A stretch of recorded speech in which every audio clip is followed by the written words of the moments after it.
Kinausap ko si ate na umuwi na kasi maraming nakikimarites sa amin. Na ayokong kumalat yun kasi mahal ko yung asawa ko. Kinausap ako ng biyanan ko na patawarin ko yung anak niya. Pero trauma pa rin ako ngayon at bumabalik sa akin lahat ng nangyari.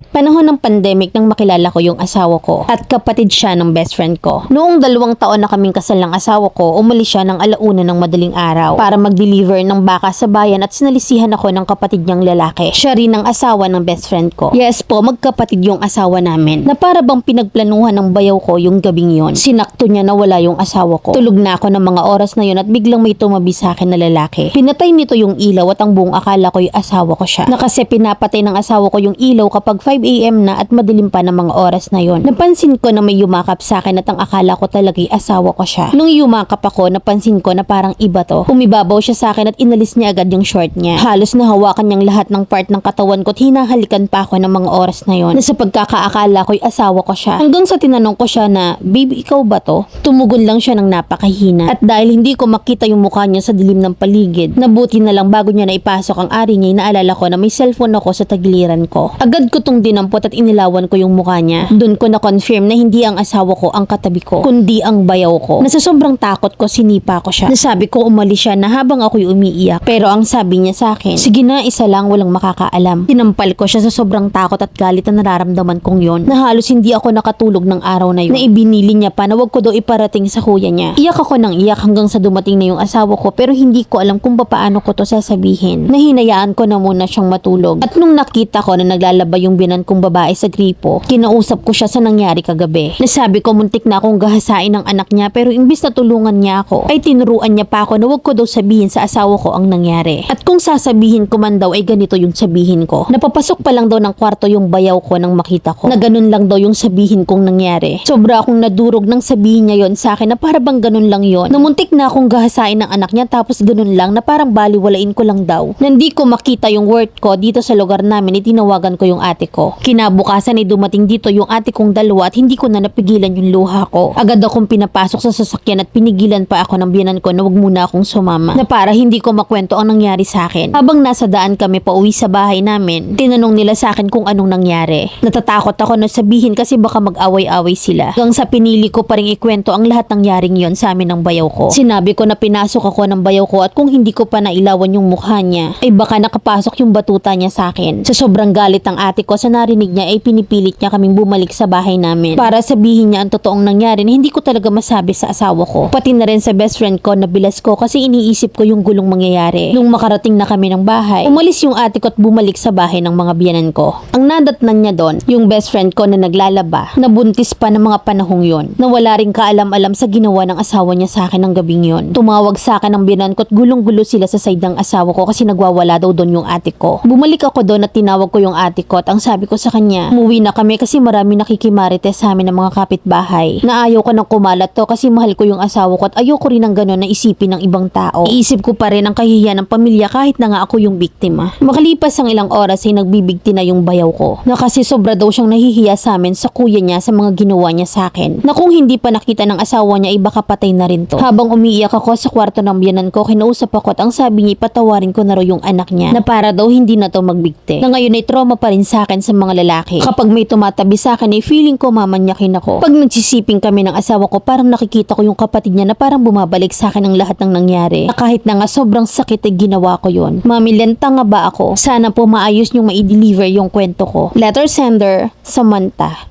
Ayoko sanang tanongin ka pero gusto ko lang malaman na. Sa amoy pa lang kasi alam mo na agad kung asawa mo yun. Sa bawat hipo halik, diba? Sabi mo may pakiramdam ka na hindi mo asawa at nung malapit ng ituto, inilawan mo pa bago mo nakilalang hindi siya. Unless na parehong-pareho sila ng amoy. Sorry Mima ha, natanong ko lang. Pero ang kailangan mo kasi talaga ay justice. Kailangan pagbayaran niya yon. Trauma ka eh. Malakas ang loob niyang gawin sa'yo so wala siyang takot, wala siyang kahihiyan. Na marami kasing nangungunsinte sa palibot lalo na yung biyanan mo kaya kunwari apektado siya. Na para hindi matuloy yung kaso. People nowadays ay hindi na natin alam kung totoo. Natakot pala sa kahihiyan pero hindi takot gumawa ng kasalanan, di ba? Ibigay mo yung justice na kailangan mo sa sarili mo. Total naman kaya kang ilaban ng pamilya mo. Na the more na pinatatagal mo yan ay the more ka lang masisiraan. Piliin mo yung sarili mo, hindi ang mga taong kumukonvince sa'yo. Bigay mo ang dapat sa kanya para makuha mo yung peace of mind mo. At ilayo ka ng asawa mo sa poder ng mga biyanan mo sa lugar kung saan nangyari. Para hindi pa ulit-ulit na naaalala mo. Kasi parang tingin ko nandyan ka pa eh. Kasuhan mo siya at pagbayaran niya kanya para hindi pa marisa ng iba. Hindi dapat kinakawawaan ng mga ganyang klase ng nilalang.